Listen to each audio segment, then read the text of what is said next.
स्वाभाविक है, जिन लोगों ने पिछले 50 साल में राजनीतिक तौर पर काम किया है उसके लिए काला अध्याय आपातकाल रहा है। लोकतंत्र में हजारों नेता को जेल में डाला गया। जितने आज बड़े नेता हैं सभी लोग जेल में डाले गए थे। देश के सभी पत्रकार, जो बड़े पत्रकार थे, उनको जेल में डाला गया।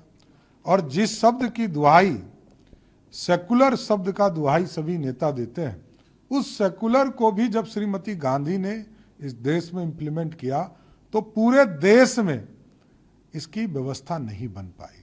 सेकुलर कॉन्स्टिट्यूशन में लाए गए लेकिन उस समय जम्मू कश्मीर में लागू नहीं हो पाया। इसलिए आपातकाल हमारे लिए काला अध्याय है, इस देश के लोकतंत्र के लिए काला अध्याय। इसको यदि ओम बिरला जी ने, स्पीकर लोकसभा ने, यदि इस प्रस्ताव को लाया तो मैं इसका स्वागत भी करता हूं। और देश की जनता को जानना चाहिए कि इस देश के लोकतंत्र को किन लोगों ने कुचलने का काम किया है। राहुल गांधी को नेता प्रतिपक्ष बनाया गया है लोकसभा में।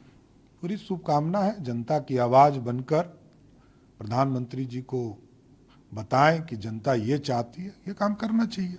अच्छा, कल शपथ के दौरान ओवैसी ने जय भीम, जय तेलंगाना और जय फिलिस्तीन का नारा दिया है। तो ये तो पूरी तरह कॉन्स्टिट्यूशन विरोधी है, संविधान विरोधी है।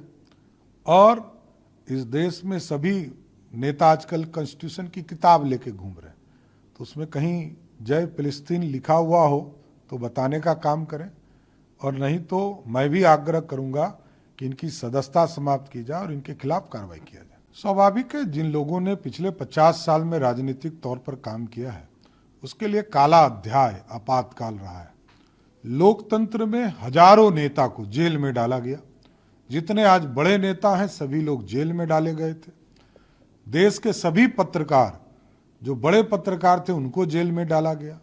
और जिस शब्द की दुहाई, सेकुलर शब्द का दुहाई सभी नेता देते हैं, उस सेकुलर को भी जब श्रीमती गांधी ने इस देश में इंप्लीमेंट किया तो पूरे देश में इसकी व्यवस्था नहीं बन पाई।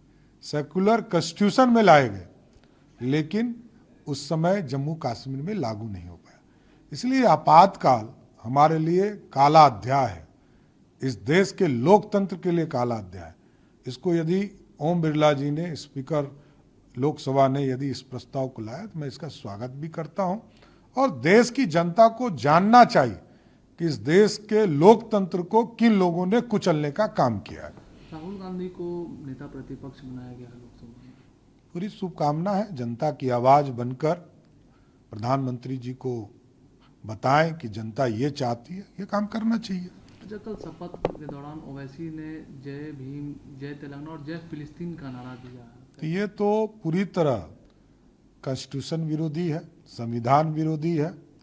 और इस देश में सभी नेता आजकल कॉन्स्टिट्यूशन की किताब लेके घूम रहे हैं, तो उसमें कहीं जय फिलिस्तीन लिखा हुआ हो तो बताने का काम करें, और नहीं तो मैं भी आग्रह करूंगा कि इनकी सदस्यता समाप्त की जाए और इनके खिलाफ कार्रवाई किया जाए।